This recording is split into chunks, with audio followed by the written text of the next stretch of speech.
Halo, Assalamualaikum. Ini Najwa dan saya sudah bersama Eyang Habibie. Eyang Habibie.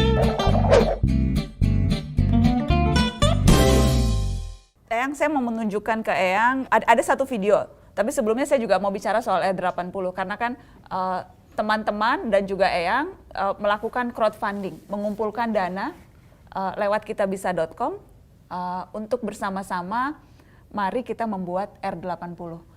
Saya mau tunjukkan dong, tadi ada, dan yang masuk itu ada banyak sekali Eyang. Saya ingin minta pendapat Eyang ketika melihat misalnya ini contoh dari ini Eyang. Ada yang mengirimkan 1 juta crowdfundingnya. Hasil menyisihkan uang saku anak-anak kelas 6 SD Jati Makmur 5 untuk pesawat R80 agar Indonesia menjadi negara yang maju dan tangguh. Kemudian ada yang memberikan 20.000 Eyang. Tidak menyebutkan nama, tapi ia menuliskan pesan, dengan donasi ini saya siap terbangkan kenang-kenangan mantan bersama pesawat R80. Kasihan sekali Eyang. Lewat 20.000 dia mau menerbangkan kenangan mantan. Kemudian juga ini ada dari Selvia Fauziah. Eyang, tularkan semangat Eyang menggelora kepada kami para remehan keripik ini untuk negeri tercinta. Jadi ada banyak yang ikut urunan saweran. Apa itu artinya untuk Eyang ketika orang saweran bersama-sama dengan Eyang untuk bisa membuat R80? Begini ya, crowdfunding saya sarankan untuk dilaksanakan untuk membuktikan bahwa R80 itu adalah pesawat untuk masyarakat Indonesia, dari dan untuk masyarakat Indonesia. Karena kita tidak mungkin membangun dari Sabang sampai Merauke tanpa memanfaatkan pesawat terbang. Kita tidak bisa pakai kereta api, tidak bisa pakai mobil, kita harus pakai pesawat terbang. Ya.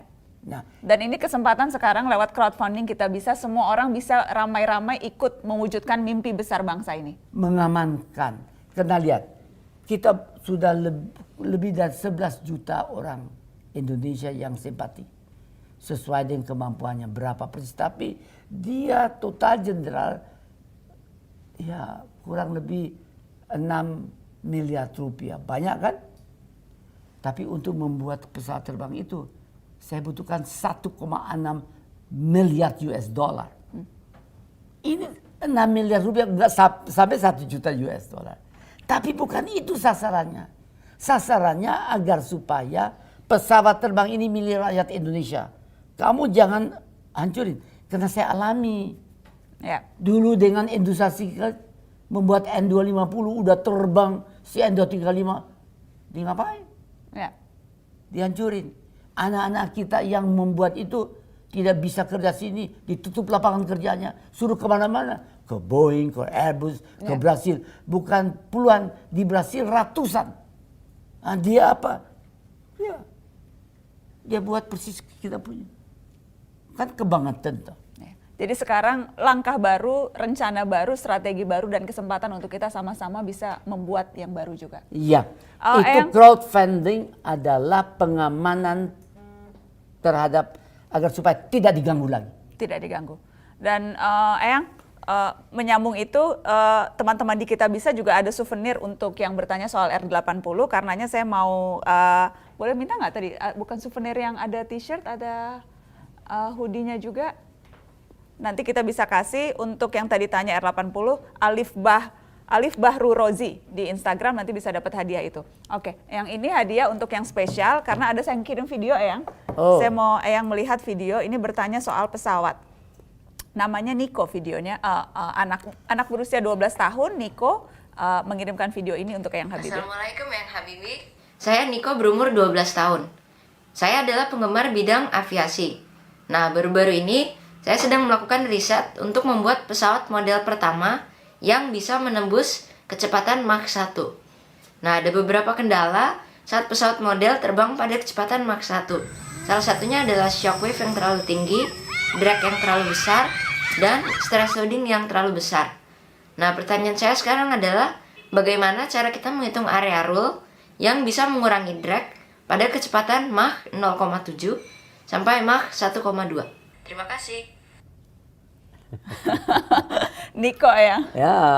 Mohon Baik. maaf saya tidak bisa mengulang pertanyaannya karena saya tidak paham Eyang. Eyang paham tapi kan? Saya paham. Ya. Tapi Mach Niko, 1, ya. itu Mach 1 adalah kecepatan udara sama dengan kecepatan suara. Kecepatan suara itu katakanlah secara kasar itu tergantung dari di mana. Apa di persis di muka bumi atau 1 kilometer di atas Ya. atau tergantung.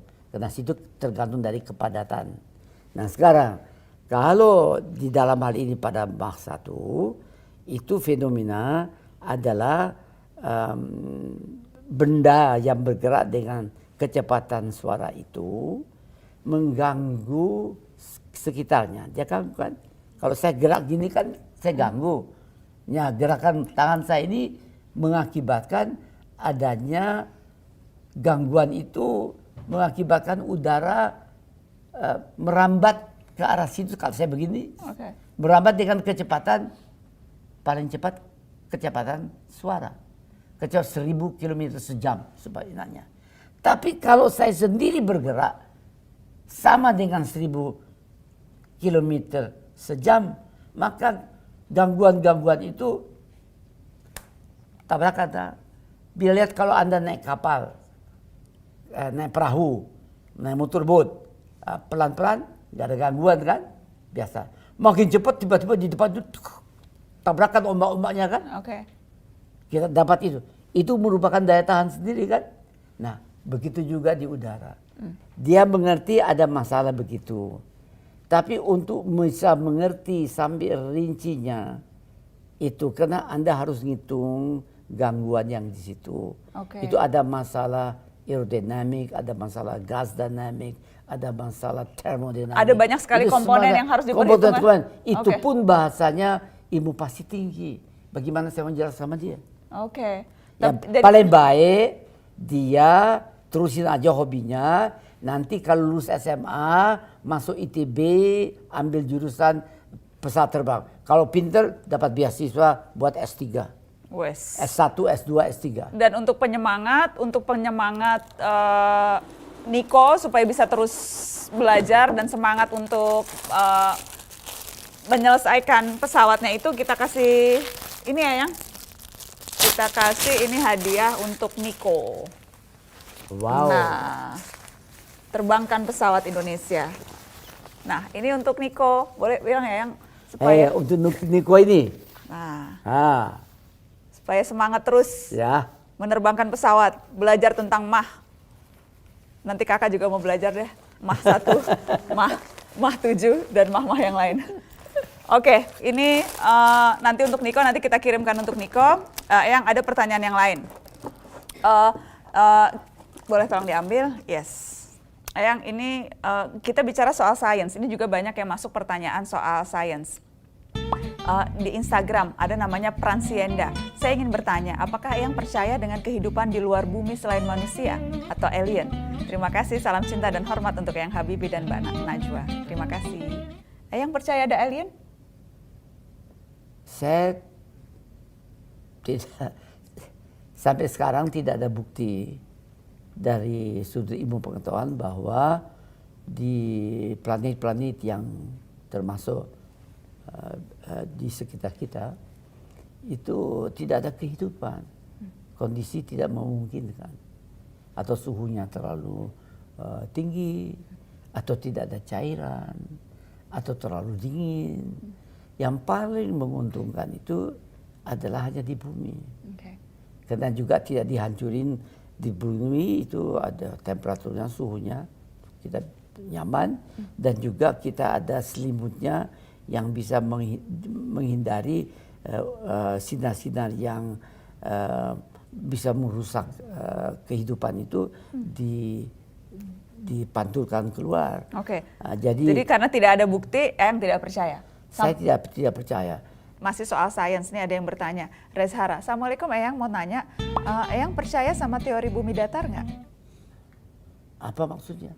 Bumi datar, flat earth, Eyang? Oh, tidak, kita kan tahu persis. Eyang tidak percaya flat earth. Baik. Ada yang mau kasih pesawat, dikasih nih. Tunjukin pesawatnya dong ke Eyang. Nah, Oh, fighter, ha? Eyang, kenapa Eyang paling asik dulu itu bikin pesawat? Karena pesawat itu banyak masalahnya. Oh, tidak, Eyang malah justru cari masalah ya. Iya. Gitu.